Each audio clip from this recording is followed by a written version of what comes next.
Commence ta journée du bon pied. Avec la balade matinale sur Radio Gina. Avec Canal Box, la fibre qui vous connecte à l'essentiel. Bonjour à toutes, bonjour à tous. Merci d'être au rendez-vous de la balade matinale. Nous sommes au 2e jour de ce mois de juillet et c'est un plaisir pour nous de vous retrouver, chers amis auditeurs. J'espère que votre semaine a très bien démarré. Sinon, vous pouvez toujours l'ajuster à votre goût, selon vos envies et selon votre vision de l'avenir. Alors, aujourd'hui, nous sommes déjà dans les vacances. Comment est-ce qu'il faudra aborder ces vacances de la meilleure des façons? On va en parler dans cette émission. Moi, c'est Joanita Blavautry. Je suis accompagnée ce matin de Délivrance Tché. Bonjour Miss. Bonjour Joanita, bonjour à tous les auditeurs. Comment ça va? J'ai les nerfs un peu en pelote. La circulation était bizarre, donc ça va. Exactement. On a l'impression que tout le monde s'est rué au boulot ce matin très tôt. Absolument. Pour rattraper peut-être les jours perdus. Peut-être. Oui. En tout cas, ils étaient un peu foufous dans la circulation aujourd'hui. Exactement. Mais ça fait plaisir de te retrouver ce matin. Alors, on va dire aussi que les vacances sont là et les jeunes sont déjà livrés à eux-mêmes. Oui. Comment faudra-t-il passer ces vacances pour revenir plus zen? On en parle dans cette émission. Pour l'heure, on vous installe confortablement, chers amis auditeurs, et on revient vous retrouver. Ce n'est facile nulle part, c'est compliqué pour tout le monde, même pour ceux-là qu'on pense que c'est tellement aisé pour eux. Il faut rentrer dans leur quotidien pour savoir ce que c'est. C'est un peu ce que disait Yarvi Keteti et Athiès Lamouzikia dans cette chanson de Bienvenue. Aujourd'hui, comme je le disais, on va parler des vacances. Est-ce qu'il faudra les passer en famille ou encore faire des voyages selon ses moyens? On en parle tout à l'heure. Mais avant, aujourd'hui, Délivrance a choisi de nous parler du stress, de la façon dont il peut provoquer l'AVC facilement. Tout à fait. Nous entendons énormément parler de stress, mais qu'est-ce que c'est que le stress exactement? Et comment est-ce que nous pouvons l'éviter au maximum? Le stress est un état de tension émotionnelle et physique qui est causé par une situation difficile. Nous vivons énormément de situations difficiles ces temps-ci. Et c'est une réaction qui est tout à fait normale de la part de l'organisme pour nous permettre d'affronter les situations difficiles. Cependant, plus une situation de stress dure, plus cela a des effets négatifs à la fois sur l'esprit et sur le corps. Mais est-ce que le stress peut provoquer un AVC? En effet, les recherches montrent que le stress chronique est une des causes de l'AVC, les accidents vasculaires cérébraux. Le stress provoque plusieurs réactions physiques, entre autres augmentation du rythme cardiaque et de la pression artérielle. Là, par exemple, comme je le disais tantôt en venant aujourd'hui, la circulation était dense. À un certain moment, j'avais le cœur qui battait très fort. Ça peut créer un gros stress aussi. Exactement, exactement. Sans compter de l'état défoncé des routes qui généralement me stresse énormément. On peut avoir aussi une augmentation du risque de diabète. Donc, si à la base vous êtes prédisposé au diabète, peut-être à cause de la génétique, le fait d'être tout le temps stressé va augmenter les risques de développer le diabète. Le stress va aussi provoquer une mauvaise digestion et une baisse de la fonction immunitaire. Une contraction des vaisseaux sanguins et donc une mauvaise circulation du sang. Ça fait beaucoup de mauvaises choses. Toutes ces réactions du corps sont favorables à un accident vasculaire cérébral. Mais comment peut-on lutter contre le stress?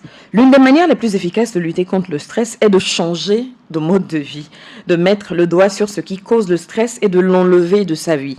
Cependant, nous devons tous admettre que ce n'est pas toujours une chose envisageable. Donc voici une liste de choses que nous pouvons faire pour prendre du recul par rapport au stress. 1. Le massage. Le massage favorise la relaxation. En effet, il peut aider à gérer le stress en relâchant les tensions musculaires et en stimulant la circulation sanguine. Petite astuce que j'ai appris récemment, il y a un point situé sur le dos de la main à la base de la jointure entre le pouce et l'index, quelque part par là. Donc, il s'agit de masser ce point et ça permet de soulager l'anxiété et la pression. J'ai essayé, ça marche moyennement, mais je pense qu'en le faisant souvent, ça peut aider. Voilà, exactement. 2, il faut faire de l'exercice. Oui, c'est ce conseil qui revient encore et toujours. Faire du sport aide le corps à canaliser le stress. En troisième position, la méditation. C'est un exercice qui est très efficace pour permettre de se focaliser dans l'instant présent et d'apaiser son esprit. Donc, en quatrième position, il faut profiter d'une bonne nuit de sommeil. Effectivement, un bon sommeil contribue à apaiser l'esprit et le corps. En cinquième position, il faut faire une activité qui vous plaît, c'est-à-dire la lecture, la danse, écouter de la musique, tout ce qui va vous plaire, tout ce qui va permettre au corps de se détendre. Et ça va permettre à votre corps de libérer les hormones du bien-être. Et enfin, pensez à prendre des vitamines, du magnésium, des vitamines calcium. B. Oui, voilà. Ça permet de donner de l'énergie au corps et réduire la fatigue et donc le stress. Une dernière chose encore, il faut sourire. Oui, le rire a une action thérapeutique sur le corps. Ça n'a l'air de rien dit comme ça, mais le simple fait de sourire est bénéfique et peut aider dans les situations de stress. Donc, je vous laisse avec cette belle pensée de l'écrivain Benjamin Franklin qui peut aider à rester loin de certaines situations de stress. Il dit « N'anticipez pas les problèmes et ne vous inquiétez pas de ce qui pourrait ne jamais arriver. Restez à la lumière du soleil. » Donc, très chers amis, restons à la lumière du soleil. Dit comme ça paraît... Tout simple. Voilà. Mais c'est pas évident. Quand tu l'as dit tantôt, ça m'a fait largement sourire parce que très souvent on me dit je souris pas. Oh, voilà, j'ai beaucoup de mal à sourire. Mais je me rends compte que quand je souris, ça va beaucoup mieux. Sauf que je ne sais pas pourquoi, je n'arrive pas naturellement à sourire. Je vais t'envoyer beaucoup de blagues, des images de chats rigolos pour te faire rire. Pas plus tard que dimanche, il y a quelqu'un qui me disait « Mais regarde, quand tu souris, comment tu es belle, mais tout le temps, tu as la mine froncée. » Et je réfléchis, je me dis « Pourquoi est-ce que j'ai la mine froncée ?» Je ne le sais pas. Beaucoup de soucis, peut-être? Ou c'est par nature? C'est par nature. Voilà. Et beaucoup comme ça traînent, je ne sais pas, ce quotidien qui pèse. Parfois, on se dit c'est naturel, mais c'est pas du tout naturel. On peut venir à bout de ça, comme tu l'as dit, avec soit des exercices. En chacun de nous, il y a cette part de lumière, comme tu l'as dit, cette part de soleil qui peut nous aider quand même à contrer ce stress. Parce que le stress aussi, on ne peut pas l'éviter. Hein. Non, on ne peut pas l'éviter, ça c'est sûr. Parce que chaque fois, il y a forcément quelque chose qui entrave nos plans, ce que nous avons conçu dans la tête. Et... il faut dire que la vie devient de plus en plus stressante. C'était pas aussi stressant pour nos parents, je pense, mais par les temps qui courent, il y a tout un tas de petits trucs. Quand on va leur poser la question, ils diront que c'était pareil. Vraiment? Sauf qu'on l'appréhende d'une autre manière aujourd'hui. C'est intéressant, je vais poser la question. Oui. En fait, je pense que plus il y a le développement aussi, le développement des sociétés. On va dire que 20 ans en arrière, il n'y avait pas autant de réseaux sociaux. Oui, ça n'aide pas. La ville n'était pas autant mouvementée. Il n'y avait pas autant de pollution. Oui. Et on mangeait plus naturellement qu'aujourd'hui. Aujourd'hui, toutes nos nourritures sont, on va dire, débordées d'engrais.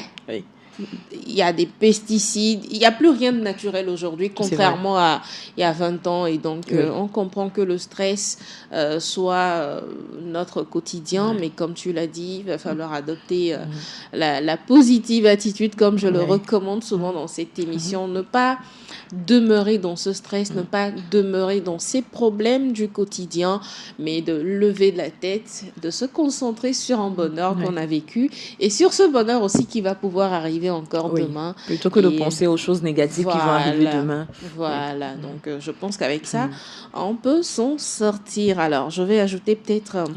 un petit conseil à tout ce que tu as dit, parce que c'est aussi des choses à faire au quotidien pour se permettre d'avoir une très belle vie. Alors, pour garder votre cœur en bonne santé, tu l'as dit, il faut des exercices. Pour ceux-là qui ne peuvent plus, parce qu'arrivé à un certain âge, on a du mal à trouver du temps pour faire des activités intenses, de faire du sport, comme on a l'habitude de faire plus jeune. Je vous conseille de faire 30 minutes de marche à la maison. Pas forcément sortir, parce que quand on sort, on se dit on perd du temps. Offrez-vous des allers et retours Oui. dans le couloir, sur la terrasse, Oui. sur la véranda. Très 30 bon conseil. minutes, vous suivez un tout petit peu, vous asseyez, vous faites un peu de méditation comme elle l'a recommandé. Ou ensuite, vous prenez les escaliers. Si vous avez des escaliers à la maison, c'est encore plus facile. Oui, C'est vrai que ça... Oui, ça demande du souffle et de l'énergie, Voilà. les escaliers. Mais si vous le faites en 10 minutes et que vous sentez que vous êtes fatigué, faites-le sur l'esplanade. Ça diminue encore plus la fatigue. Mais le tout doit être fait en 30 minutes maximum par jour. Et ça aide énormément. Et si vous ressentez une fatigue inhabituelle ou des palpitations, je vous recommande un bilan. C'est quelque chose que nous négligeons aussi beaucoup. On attend d'avoir des soucis, d'avoir peut-être un bobo par-ci ou par-là pour aller à l'hôpital. Si par an, vous dégagez un budget pour vous faire un bilan annuel, chaque année, à la même période, vous faites un bilan annuel, ça vous permet aussi d'éviter cet AVC. Oui. Parce que déjà, on aura détecté la source. Oui. Comme les tu l'as signes dit. annonciateurs. Voilà. Prise De en l'AVC. charge le plus tôt possible. Tantôt, c'est le diabète.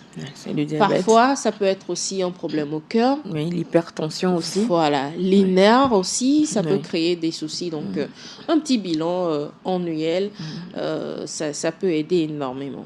Merci beaucoup, Avec Délivrance, plaisir. pour toutes ces Et précisions. une dernière chose aussi, par Oui. rapport à la marche, le conseil que tu viens de donner, il y a beaucoup de personnes qui pensent que le fait d'aller venir entre la cuisine et la chambre à coucher, c'est marcher.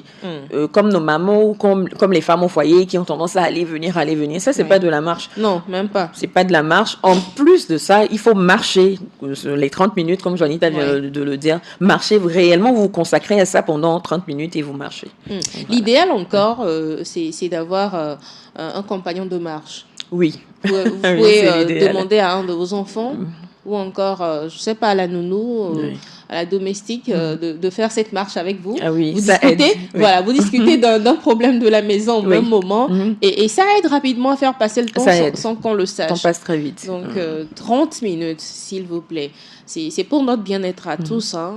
Si on est en bonne santé, on va se retrouver tous les mercredis, tous les vendredis, tous les lundis et ce sera le plaisir de tout le monde. Merci Délivrance. Avec plaisir. Voilà, fini pour la rubrique matinale. Nous parlons de vacances ce matin. Ça a démarré depuis quelques jours déjà, dès que le baccalauréat est terminé. Alors, la question qu'on se pose, les vacances en famille ou les vacances à l'extérieur? Les vacances en famille peuvent être une période de joie, de création de liens, mais aussi un défi d'organisation. Alors, qu'est-ce que nous allons choisir pour avoir des vacances idéales, des vacances propices? Délivrance, est-ce que tu as une idée? Je pense que ça va dépendre de chaque famille. Il y a des familles dans lesquelles le fait d'être ensemble, juste ensemble, leur suffit. Ils vont passer de bons moments, ils vont rire, les enfants vont jouer les fous, les parents vont crier et tout, mais ça fonctionne pour eux. Mais dans certaines familles, ce n'est pas le cas. Il y a des mésententes. Le fait d'aller à l'école permet d'éloigner les enfants des parents. Chacun suit sa route, chacun passe sa journée. Et quand ils rentrent le soir, ils vont passer très peu de temps ensemble. Mais quand vous mettez cette famille ensemble tous les jours, il y a des mamans qui sont, je sais pas, par nature, même pas, elles ont de forts caractères, ou peut-être même qu'elles n'ont pas ce petit truc maternel. Donc, quand vous les mettez avec leurs enfants, ça crée des problèmes. Est-ce que c'est pas le moment justement de cultiver cette patience-là envers les enfants? Oui, c'est le moment de cultiver cette patience, mais il y en a certains qui n'y arrivent pas. C'est pas forcément une bonne chose, mais c'est la vie est ainsi faite. Sans compter qu'il y a à côté des enfants qui sont très compliqués, qui sont de vrais nids à problèmes. Vous les mettez là, ça va créer des problèmes, ça va tirailler par-ci, par-là. Donc, je comprends ton point de vue, oui. Mais aller déposer les enfants à l'école le matin, revenir les chercher peut-être le soir, vous ne connaissez pas forcément qui est votre enfant. Pas du tout. J'ai reçu une dame la dernière fois, Madame Souégédé, qui disait que lorsque des parents venaient déposer leurs enfants à son centre et qu'ils partaient, dès qu'ils partent, ils voyaient des enfants différents de ceux-là qui sont là en présence de leurs enfants, de leurs parents, pardon. Oui. C'est-à-dire qu'ils présentent un autre aspect carrément lorsque les parents sont là et un autre aspect également de leur personnalité quand ils sont en l'absence des parents. Donc, est-ce que c'est pas le moment d'aller découvrir plutôt qui est votre enfant, qui sont vos enfants, et peut-être des choses à corriger chez eux en ce moment? Est-ce que c'est pas le moment de le faire? Oui, c'est vrai, en fait, c'est le moment propice. Là, tout le monde est un peu disponible, ou même si les parents sont occupés, c'est le moment de dégager du temps pour essayer de tisser des liens ou renforcer les liens en fonction des situations. C'est vraiment terrible que les enfants ne puissent pas être eux-mêmes en présence de leurs parents. Si vous avez un enfant qui est compliqué, qui a des lacunes et tout ça, c'est mieux de savoir plutôt que demain quelqu'un vienne vous dire votre enfant a fait tel et tel et vous vous dites non, mon enfant ne peut pas faire ça, pour découvrir finalement que oui, effectivement, il le fait. J'ai cet exemple d'une amie qui a une petite fille. Elle mange pas à la maison. En fait, quand on lui donne à manger, elle fait des petites caprices. Elle va peut-être prendre un yaourt, un biscuit, mais elle veut pas manger. Et la maman découvre que quand elle emmène l'enfant à la crèche, l'enfant mange bien. Donc la première fois qu'on lui a dit ça, oui, elle a dit non, c'est pas possible, mon enfant n'aime pas manger et tout. Donc on a fait une vidéo, on lui a montré, c'est ton enfant, il était choqué. Mais ça veut dire qu'il y a un souci à la maison et qu'il faut trouver le moyen de régler ce problème. Je pense que les vacances, ça pourrait être le bon moment pour essayer de se rapprocher de l'enfant, trouver un peu de temps au boulot, grignoter un peu quelques minutes pour passer plus de temps avec l'enfant. Avec l'enfant, c'est vrai. En plus, il y a des enfants qui sont très capricieux avec leurs parents, mais avec d'autres personnes sont très, très ouvertes, développent la personnalité qu'il y a en eux. Et aussi, parfois, ce sont les parents qui ne sont pas à l'écoute réellement des enfants pour savoir ce qu'ils sont en train d'envoyer comme signal ou signaux, ou encore vraiment à l'écoute lorsque l'enfant dit quelque chose, mais non, plutôt on a tendance à recadrer rapidement parce qu'on se dit c'est le rôle du parent. Mais c'est pas à chaque fois qu'il faut recadrer. Parfois, on peut être juste dans l'écoute, absorber tout ce qu'il dit, absorber tout ce qu'elle dit, et à la fin se dire mais j'ignorais ce côté où c'est cette personnalité chez mon enfant. Mais s'il a cette personnalité, si elle a cette personnalité, c'est qu'on peut lui développer encore plus cela. Oui.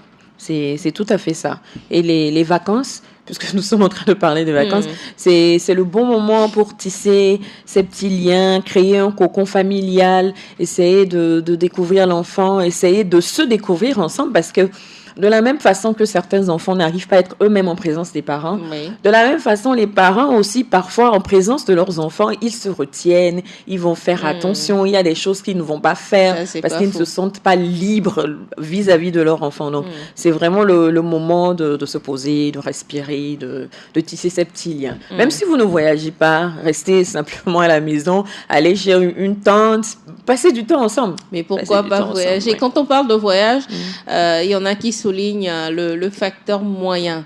Mais on peut faire un voyage sans un gros budget. En effet. On a tendance à ne plus aller visiter les villages aujourd'hui. Voilà, je prends Aného à côté, pour ceux qui sont d'Aného. Il faut combien pour aller à Aného? Voilà. L'aller-retour maximum avec 5 000 francs. Je dis 5 000 francs même, c'est trop. Pour aller à Aného à côté, ou encore à Tchévier, peut-être à Palimé. Il faudra augmenter un peu le budget. Mais ce sont de petits voyages qu'il faudra se permettre en famille, je précise. Parce que quand tous les membres d'une famille voyagent, ça présente un autre aspect plutôt qu'un seul membre voyage et revienne raconter. Oui. On est, d'une façon générale, dans la vie, nous avons tous des points de vue différents. Donc, par exemple, assister à une même scène, vous aurez peut-être 3 histoires différentes pour la même scène. Donc, quand vous partez ensemble, quelqu'un va le vivre de cette façon, l'autre de l'autre façon, et ça permet vraiment de diversifier l'horizon de la famille, je vais dire. Oui. Alors, moi, je voudrais vous proposer de choisir des destinations et des activités qui plaisent à tous les membres de la famille. Voilà. On a encore quelques... Parfois, c'est compliqué. Si, c'est compliqué, mais c'est possible. C'est possible de le faire. Il suffit juste de s'asseoir ensemble. Voilà. Toi, tu aimerais aller où? OK. Ça, c'est pas dans notre budget. Toi, tu souhaiterais faire quoi comme activité? D'accord, c'est faisable. D'ici telle période, on peut le faire si on s'organise. Ou encore, si vraiment les contraintes budgétaires sont anormales ou encore irréalisables, mais on se dit, bon, d'accord, on ne pourra pas aller en vacances, mais on peut réaliser un pique-nique en bordure de la plage. Oui. Ça, c'est Partir, accessible. Voilà, ou partir juste accessible. En week-end, ou ceux qui sont proches de la montagne, aller à la montagne ensemble, faire un petit voyage culturel ou un séjour plus axé sur la détente, mais en famille. Tout ça, en fait, peut permettre de corriger ou encore d'assister un enfant ou un parent qui est en train de traverser un problème au quotidien. Parce que quitter même son lieu de travail pour un temps nous permet de revenir plus riche, plus performant aussi. Plus performant, voilà le terme que je voulais employer. Alors, je vous propose ce matin d'aller à l'aventure, à la découverte de vos enfants, c'est très très important, à la découverte de votre personnalité aussi, parce qu'on ne finit pas de se découvrir. Et pour ceux qui ont les moyens, bon, on n'en discute même plus, on décide tout simplement de la destination à prendre ensemble ou individuellement on planifie, on implique ou on n'implique pas toute la famille, et paf, c'est parti. Alors, les vacances chez vous, comment est-ce que ça se passe? Il faut aussi préciser, Délivrance, que parfois, ces mêmes vacances passées en famille ou encore à l'extérieur, peut-être chez une tante, comme tu le disais, créent de petits soucis chez certains enfants. Oui, des soucis dans beaucoup de domaines. Parfois, il y a certains enfants qui sont très asociaux. Le fait de les emmener, voir peut-être la tante qui a des enfants, ça va créer des conflits. D'une façon générale, je remarque de plus en plus d'enfants qui sont sujets à des crises de colère. Ils ne sont pas dans le self-control.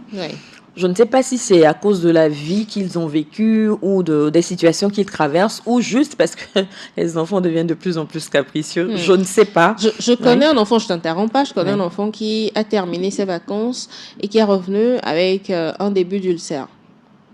Oh. Voilà. Par rapport à quoi? Au fait qu'on ne lui donnait pas à manger? Non, peut-être qu'on lui servait des choses qu'il n'aimait pas manger. Oui. Il ne mangeait pas, mais personne ne savait. Oula. Vous savez que les enfants ont plusieurs astuces. On lui donne à manger, il va jeter. Oui. Personne ne sait qu'il a jeté, mais on pense qu'il a plutôt mangé et on est content que voilà. Et cet enfant revient avec de l'ulcère. Oui, ça c'est compliqué. Comment expliquer ça aux parents? Mais peut-être que la personne chez qui l'enfant est allé en vacances ne s'en est même pas rendu compte. Ça va être aux parents de découvrir que mon enfant a tel problème parce qu'il a peut-être plein de douleurs au ventre et tout. Mais ça, c'est terrible. C'est vraiment terrible. Mais oui. Il y a des enfants aussi qui sont revenus violés. Ça, c'est vraiment le pire des... Terrible. Voilà, c'est terrible. C'est vraiment terrible. Et ça, c'est le côté négatif réellement de ces vacances. Lorsque on veut confier un enfant à quelqu'un pour les vacances, je pense qu'il faut... s'assurer de la personne chez qui on envoie l'enfant. Voilà, il faut s'assurer du moral, de comment est-ce que l'enfant va être pris en charge par cette personne. Parce que si la personne n'est pas fiable, à quoi bon lui confier son enfant? Ça ne sert à rien du tout. Ça ne sert à rien. Alors, pourquoi les vacances en famille peuvent être un problème? C'est le sujet de ce matin. On est censé avoir un invité. On l'attend toujours. Espérons que notre invité va nous rejoindre d'ici la fin de cette émission. Les conflits familiaux en vacances révèlent également des tensions sous-jacentes du quotidien, on va dire, Délivrance. Oui. Des tensions, parce que lorsque les enfants vont à l'école, comme je l'ai dit, vu que vous ne passez pas énormément de temps ensemble, il est parfois facile d'occulter certains problèmes. Parce qu'on va se rencontrer 1 à 2 heures, et même là, on ne passe pas du temps ensemble. Donc ça va être manger. Il y a beaucoup de maisons où chacun mange dans son coin, on fait à manger à l'enfant, on le met là, papa ou maman est devant la télévision et tout. Donc ils passent très peu de temps ensemble dans les fêtes. C'est le moment aussi de faire plus de dépenses. Oui, ça n'aide pas. Ça n'aide pas quand les enfants sont à la maison. Déjà, il est 8h et quelques, ils ont déjà mangé 2 fois. Ça casse le budget. Finalement, quand ils vont à l'école, ça coûte moins cher. Vous payez la scolarité. Je suis sûre que ça coûte moins cher. Attends, si on prend la scolarité, on divise par le nombre de mois qu'ils passent à l'école, en plus du petit déjeuner, l'argent de la cantine. Si on calcule tout ça, c'est pas moins cher. Hein. C'est un parent qui est en train de parler. Mais même en plus du côté financier, imaginez vos enfants sont à la maison, ils vont manger, peut-être que vous n'avez pas de nounou. Donc déjà le matin, ils ont sali déjà 4 bols, 7 assiettes. Toute la maison, parce que vous connaissez les enfants quand ils commencent par manger. Et les parents vont s'énerver et tout, et c'est compréhensible, mais ces choses vont forcément arriver. Malheureusement, dans certaines familles, ils n'arrivent pas à gérer ça. Ils n'arrivent pas à gérer les enfants compliqués. Vous savez, il y a des enfants qui vivent en pension. De tout le long de l'année, ils rentrent pas du tout à la maison. Oui. Ils rentrent pas à la maison. C'est-à-dire c'est pour les vacances seulement qu'ils reviennent. Les vacances. Ou même les congés, peut-être aller à Noël 2-3 jours. Donc, vous imaginez, la séparation même ne fait que créer ce gouffre, le creuser de plus en plus. Donc, vous allez les mettre ensemble, c'est le chaos. Parfois, même les vacances, c'est plus source de problèmes que d'un réel moment où on peut trouver des solutions, s'asseoir ensemble, communier autour de ce lien familial et le bichonner ce petit lien et tout, ça va créer encore plus de problèmes. Tellement, allez, tout le monde est remonté, les parents ont dit, vous amenez Soukaba bien trop, non, c'est quoi, mais finalement, ce sont vos enfants, il faut trouver un moyen de préserver l'harmonie, même avec les enfants qui mangent trop, les enfants qui crient, les enfants qui courent. J'ai remarqué que pendant les vacances, il faut être très prudent lorsqu'on conduit parce que les enfants courent, ils traversent la rue un peu n'importe comment, les parents n'ont plus de prise sur eux, ils libèrent toute cette énergie. Les enfants, ils ont de l'énergie à revendre, ils débordent d'énergie, on peut pas les empêcher de faire un peu n'importe quoi, mais il faut trouver un moyen de canaliser tout ça, de faire en sorte que ce soit de réels moments de détente. Tu l'as dit, pendant ces vacances, et les enfants sont livrés aussi à eux-mêmes parfois. Je connais un enfant, un garçon dans mon quartier qui disparaît le matin tôt et qui ne rentre que le soir. Quel âge à peu près? 7-8 ans. Et les parents, ils disent mais rien. La maman se plaint en fait. Elle était en train de se plaindre, de me raconter. Mais au moins, vous voyez vos enfants, ils sont avec vous.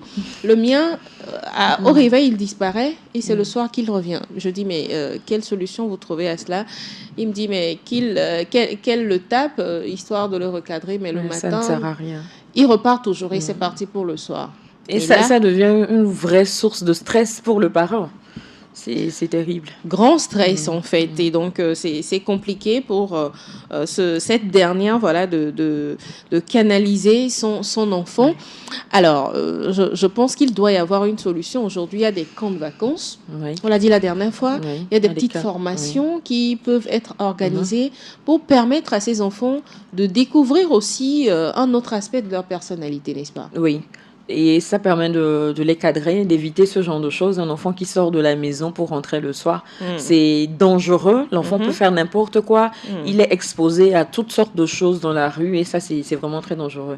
J'ai l'habitude de dire à ma petite nièce quand elle vient en vacances, je lui dis ça pour rire, si tu te tiens pas tranquille, je vais attacher une corde à ton pied. Voilà, comme ça, je vais te donner du lest et tu iras aussi loin que je ça veut rien dire, hein. Ça veut rien dire. Elle va couper la corde. Oh, rapidement. Même avec cette corde, c'est terrible. Il y en a qui peuvent faire des dégâts, en fait. Oh là là. Voilà. C'est juste pour dire que c'est pas la manière. Chaque enfant, en fait, a en lui ce qu'il faut développer pendant les vacances. Alors, nous avons été rejoints sur le plateau par notre invité, Adjeti Josué. Bonjour. Bonjour, madame. Comment ça va? J'espère que vous allez bien aussi. Je vais bien. Merci d'avoir fait le sacrifice matinal. Alors, de prime abord, quel est le but des vacances, selon vous? Selon moi, je pense que les vacances, c'est un moment de repos, comme le signifie littéralement. Mais ces vacances-là aussi peuvent être un moment aussi de profit pour pouvoir apprendre et tout ça. Parce que si tu dois prendre une pause et puis laisser ton travail de côté, je pense que ça serait quand même un problème. Et comme il a dit, il s'agit aussi de changer d'environnement, de changer d'activité, parce que tout le temps on a été accroché au cahier, de se ressourcer et de revenir plus en forme pour affronter la nouvelle année. Mais parfois, c'est pas toujours ce qui se présente. Comment concilier les envies et rythmes de chacun pendant les vacances sans que cela devienne un champ de bataille? Je n'ai pas vraiment compris votre question. C'est-à-dire pendant ces vacances, voilà, chacun a son rythme. Il y en a qui sont un peu plus mouvementés que d'autres, et les parents ne sont pas forcément habitués à ça. Comment est-ce qu'il faut concilier tout cela, toutes ces activités de vacances, pour que ça ne devienne pas, la maison ne devienne pas un champ de bataille? Oui, là, moi, je pense que c'est une question de discussion entre les parents et puis leur enfant. Si tu discutes avec ton enfant, tu lui fais savoir l'importance de pouvoir travailler en vacances aussi, ou bien de pouvoir se former, de pouvoir trouver des activités qui vont peut-être dans le sens de ce que tu étudies. Je pense que si tu montres vraiment l'importance à l'enfant, l'enfant ne pourra pas, dans 80% des cas, refuser. Mais je pense que c'est pas vraiment un lieu de bataille. S'il faut battre ton enfant parce qu'il est paresseux, si je peux me permettre, je pense que ça ne serait pas bien. Mais je pense que la discussion, c'est plus bien. Si tu arrives à discuter avec l'enfant, ok, tu lui montres les avantages de ce que tu veux lui inculquer, je pense que ça serait déjà suffisant. C'est mieux plutôt que de tabasser. Qu'est-ce que tu en penses, toi, Délivrance? Comment concilier tout ça pour éviter que ça devienne un champ de bataille à la maison? Et comme monsieur l'a dit, effectivement, discuter, c'est vraiment le meilleur moyen de surmonter ça. Parce que contrairement à ce que beaucoup de personnes pensent, les enfants, ce sont des êtres doués de raison. C'est pas parce qu'ils sont petits qu'ils ne comprennent pas quand on leur parle en des termes clairs et simples. On essaie de leur expliquer, de trouver un moyen. C'est vrai que ça ne fonctionne pas avec tous les enfants, mais parler, ça ne peut qu'aider. Ça ne peut qu'aider. Et que l'enfant se sente écouté, bien entendu. Et il faut aussi comprendre les attentes des uns et des autres. Ce n'est pas parce que, comme l'a dit Josué, papa souhaite que l'enfant fasse peut-être des cours d'informatique pendant les vacances, que réellement cet enfant souhaite aussi faire des cours d'informatique. Oui. Voilà. Donc avec la discussion, on peut quand même savoir, ok, je veux pas faire des cours d'informatique, je suis plutôt intéressée moi par, je ne sais pas, la danse. Oui. Une activité sportive. Ouais, j'allais le dire en fait, parce qu'il y a aussi des activités qu'on peut faire peut-être en s'amusant et tout ça. Je pense que surtout pour les tout petits, on ne peut pas peut-être l'envoyer pour faire peut-être une formation de cuisine et tout ça, c'est un exemple. Mais on peut quand même trouver peut-être des centres de vacances où il peut peut-être jouer, mais en jouant, il apprend en fait. Je pense que c'est aussi une solution pour ce genre de cas aussi. Voilà. Façon ludique de passer le voilà. temps. Et il y en a qui achètent plusieurs jeux qu'ils déposent à la maison pour permettre aux enfants de ne pas s'ennuyer. Est-ce que c'est bon aussi de faire ce genre de choses? Des jeux? Oui. Peut-être des jeux de société. Oui, des jeux de société, je veux dire. Oui, c'est une bonne chose parce qu'en général, avec les jeux de société, on peut apprendre. Vous savez, par exemple, pour le cas du Monopoly, par exemple. Le Monopoly, c'est un jeu que moi, j'aime particulièrement. C'est un jeu qui vous permet de réfléchir. Vous devez réfléchir pour pouvoir réussir au Monopoly, gagner. Donc, ce genre de jeu, quand les enfants jouent à ce genre de jeu, ça leur permet de développer aussi le mental. C'est pas parce qu'ils sont à la maison que ça va forcément courir, sauter ou dépenser de l'énergie physique, mais ça permet aussi de canaliser le mental, de réfléchir stratégie. Comment est-ce que je fais pour faire ceci ou cela? Même le ludo, tout simplement le ludo. Tout ça bêtement. permet aussi de réfléchir. Oui. Parce qu'on ne souhaiterait pas se faire battre. Du tout.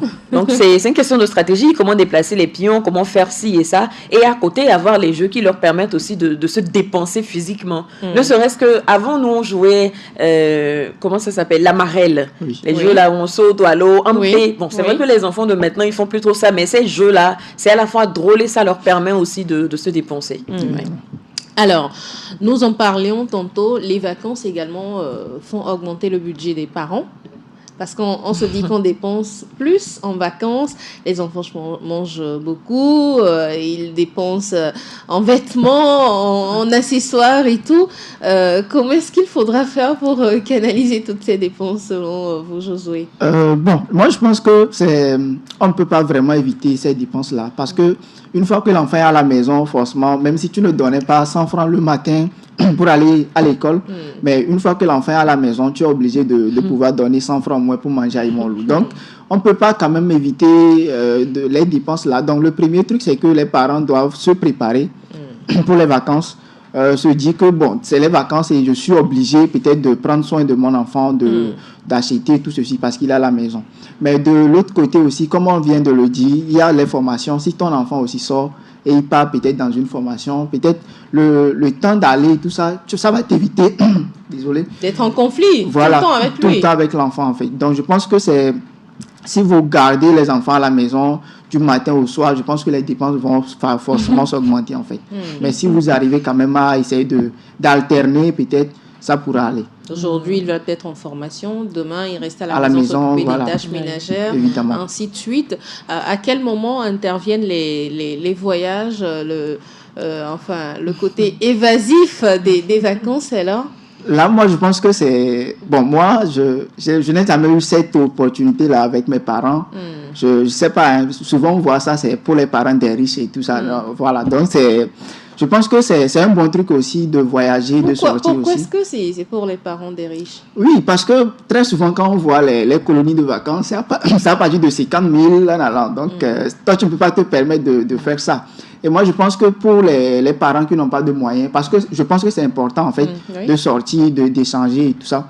Mais je pense que pour les parents qui n'ont pas forcément des moyens pour faire tout ceci, ils peuvent quand même avoir ce budget-là pour peut-être sortir un peu, pas aller peut-être au Ghana et tout ça, mais peut-être ils peuvent rester. Il y a aussi des sites touristiques dans notre pays et tout ça, on peut visiter, voilà. Sinon, je pense que c'est important aussi. Alors, pour des vacances en famille réussies, c'est l'heure de passer des astuces, c'est l'heure, je ne sais pas moi, de dire quoi faire exactement, partager des astuces avec nous. Qu'est-ce qu'il faudra faire en ces moments de délivrance? Comme on l'a dit, il faut essayer de tisser, de resserrer les liens familiaux.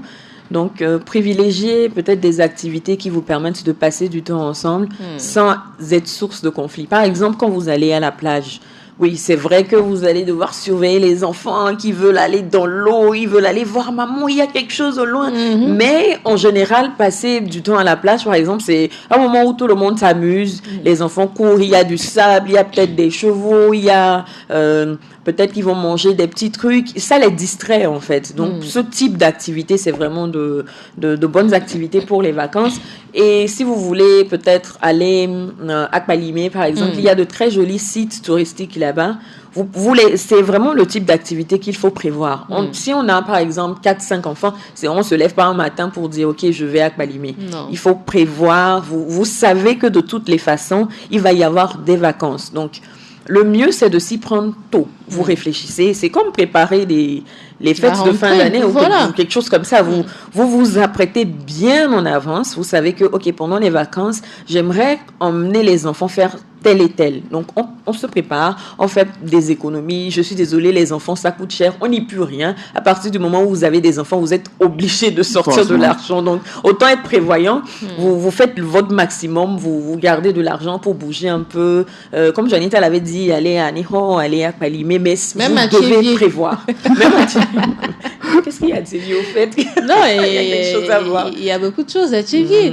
Il y a les villages au fond de Tchévier où on prépare, je ne sais pas, c'est du sodabi ou encore de l'huile rouge. Il y a forcément quelque chose à découvrir. C'est les Ibala aussi de l'autre côté. Voilà. C'est pendant ces périodes de vacances aussi que presque tous les villages célèbrent les fêtes traditionnelles. Oui, évidemment. Ça peut permettre à certains enfants de voir parce que il y a des gens, surtout à Lomé ici, il y a peut-être des personnes qui, depuis qu'ils sont nés, ils n'ont jamais bougé. Ils n'ont jamais vu même peut-être leur fête traditionnelle, mais voilà, tout ça là, ça peut permettre quand même de visiter et puis de voir ça aussi. La dernière fois au championnat scolaire, il y a des enfants qui ont dit que c'est la première fois qu'ils viennent à Lomé. Voilà. Ils ont quitté Dapan pour Lomé pour venir jouer les championnats scolaires. Donc, vous imaginez un peu ce que c'est pour eux. Évidemment. Souvent, nous avons tendance à minimiser le fait de visiter notre propre pays. Quand on va parler de voyage, on va se tourner vers l'extérieur. Je veux aller peut-être à Dakar ou quelque chose comme ça. Alors qu'il y a vraiment de vrais trésors chez nous. Vous voyez, par exemple, les Tata Somba au nord et tout ça. Il y a vraiment moi, j'ai jamais vu ça. Belles choses. Oui. Donc, vous imaginez, moi, en train de découvrir ça, ce serait waouh, en fait. C'est très important quand même, cette découverte-là. Oui. Alors, Querido, Josué plutôt, partagez avec nous quelques astuces pour vacances, pour des vacances réussies, sans stress surtout. Alors, moi, je pense que, comme la Tata vient de le dire, je pense que c'est ça. Il faut d'abord se préparer parce que tout ça, il faut quand même un budget. Et puis, il faut plutôt qu'est-ce que je vais dire, plutôt des activités qui peuvent se rapprocher ou bien qui peuvent rapprocher les personnes des autres, peut-être des jeux ou bien des sorties, comme on vient de le dire, mais qui permettent de pouvoir renforcer les liens entre les personnes, entre enfants, parents et tout ça. Je pense que malheureusement, aujourd'hui, les réseaux sociaux, le téléphone, les smartphones, la télé, tout ça a pris le dessus sur les relations sociales que nous avions c'est vraiment décevant ces derniers moments. Mais je pense que c'est possible. Il y a aussi des programmes, je ne sais pas si ce sont des jeux, mais il y a on peut dire peut-être 2 jours, personne n'utilise un téléphone et tout ça. Je pense que c'est quand même des activités qu'il faut quand même pratiquer. Parce que si on te dit peut-être une journée sans toucher ton téléphone et peut-être il y a d'autres activités à faire, lire des livres, sortir et tout ça. Je pense que c'est aussi important. Ça permet quand même de ne pas rester tout le temps sur le téléphone et tout ça. Je pense que les vacances, on peut vraiment maximiser pour apprendre, pour découvrir et tout ça. Donc je pense que c'est ça. Moi, je viens d'avoir une idée. Est-ce que quand on faisait le scoutisme, est-ce qu'on avait besoin d'avoir des prérequis? Non, je pense pas. Non, je pense pas. Est-ce qu'on peut ramener cette activité pour les enfants? Oui, c'est moi j'ai jamais eu la chance de participer à ce genre de choses. Ça commence par disparaître en fait le scoutisme, alors que c'était très développé dans le temps, dans les années 2000, dans les années 90. Bon, je dis rien, mais je pense qu'on peut ramener également cette activité pour permettre aux enfants de découvrir certains coins. Et aussi, on évite d'en parler, mais beaucoup d'enfants ne savent pas quoi faire quand intervient peut-être un accident ménager. On peut pendant ces vacances former nos enfants à avoir les premiers gestes. Voilà, comment par exemple venir en aide à quelqu'un qui est en train de s'étouffer, par exemple. Très pertinent. Oui. Voilà. En effet. Pour ça, on n'a pas besoin de grands moyens. Il y a beaucoup d'infirmeries qui s'offriraient le service de ces enfants pendant ces vacances pour leur montrer au moins les premiers secours, les premiers gestes à adopter lorsque mon camarade s'étouffe ou peut-être je ne sais pas, et s'évanouit. Qu'est-ce qu'il faut faire? Comment est-ce qu'il faut tenir cette personne jusqu'à l'arrivée des secours? C'est une très belle idée. Je pense que c'est quelque chose qui devrait intéresser les enfants. C'est pas médical pointu, mais on leur apprend de petites choses et ça pourrait vraiment être intéressant. J'en parle parce que j'ai suivi un camp où il y avait plusieurs activités sportives et autres, mais tous les enfants se ruaient sur le monsieur du secourisme. C'est-à-dire comment il leur apprend à peut-être quelqu'un qui a eu un accident, comment barricader la route pour éviter que ce dernier ne soit renversé par une autre voiture, comment le tenir. Et tous les enfants étaient là, intéressés par cette activité. Ils vont apprendre. Voilà, donc je me dis, si on peut ramener ça, que tous les parents essaient quand même d'apprendre cela à leurs enfants, ça leur sera bénéfique. Nous sommes à la fin de cette émission. Alors, le thème, c'est les vacances en famille, moment de détente ou retardement. On a quand même essayé d'explorer un tout petit peu. Si on doit conclure pour aujourd'hui, qu'est-ce que vous diriez, vous, Josué? Alors, merci déjà pour l'émission. Merci à vous aussi d'avoir été là. Je pense que si je vais terminer, je dirais simplement que les vacances, ça c'est fait pour se reposer, mais les vacances aussi c'est fait pour apprendre.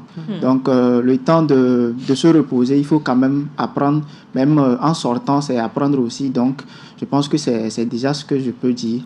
Il faut que les parents surtout puissent encadrer les enfants pendant ces vacances-là pour éviter des accidents et tout ce qui va avec. Parce que quand un enfant est libre, si je peux aussi permettre le terme, je pense qu'il va faire des trucs qui vont peut-être causer des conséquences négatives et tout ça. Donc, il faut forcément essayer de les contrôler, même en vacances, ne pas les laisser à eux-mêmes. Voilà, évidemment. Donc, c'est ce que je peux le dire. Merci beaucoup. Délivrance? Oui, tout à fait. Je pense que par rapport pour rejoindre les propos de Josué, les vacances c'est vraiment un temps pour se détendre, on laisse tomber les cahiers, on respire, on pense à autre chose, mais c'est le temps aussi d'apprendre effectivement. C'est le temps de se découvrir. On peut se découvrir des passions pendant les vacances, un milieu, un domaine par lequel on n'était pas forcément attiré, mais c'est pendant les vacances, il y a un truc qui se produit, on se dit, mais tiens, c'est intéressant ça aussi. Donc c'est aussi le moment d'apprendre, c'est le moment de tisser des liens en famille, c'est le moment de faire sentir aux enfants qu'ils sont aimés et tout, pour se découvrir l'un l'autre et laisser tomber la pression avant de retrouver le chemin de l'école. Exactement. Merci Délivrance. Merci également à JT, Josué qui nous a rejoint malheureusement un peu tardivement. On n'a pas eu beaucoup de temps pour discuter. Ce n'est que partie remise. Merci. Merci. Voilà, pour des vacances réussies, comme nous l'avons dit, il est essentiel de bien se préparer, que ce soit pour des voyages ou encore des activités variées pour tous les âges. L'essentiel est de préparer cela en avance. Mais si vous ne l'avez pas préparé, choisissez une destination qui vous coûtera moins cher. Pour ceux-là qui n'ont pas trop de moyens, choisissez une destination où vous pouvez emporter aussi des jeux, même si c'est pour un week-end ou une semaine. Divertir ces enfants leur permettra de revenir plus ressourcés. Vous également, vous reviendrez plus ressourcés. Et ce sera après des moments encore plus heureux. Des histoires à vous raconter en famille, des anecdotes à vous raconter. Et ce sera des vacances réussies. On va continuer par parler de ces thèmes de vacances durant toute cette période de vacances. Passez un agréable vendredi. Je vous donne rendez-vous vendredi pour le dernier numéro. D'ici là, portez-vous bien. Bye bye. Vous venez de suivre la balade matinale, votre dose d'énergie et de bonne humeur avec Canal Box, la fibre à toute vitesse.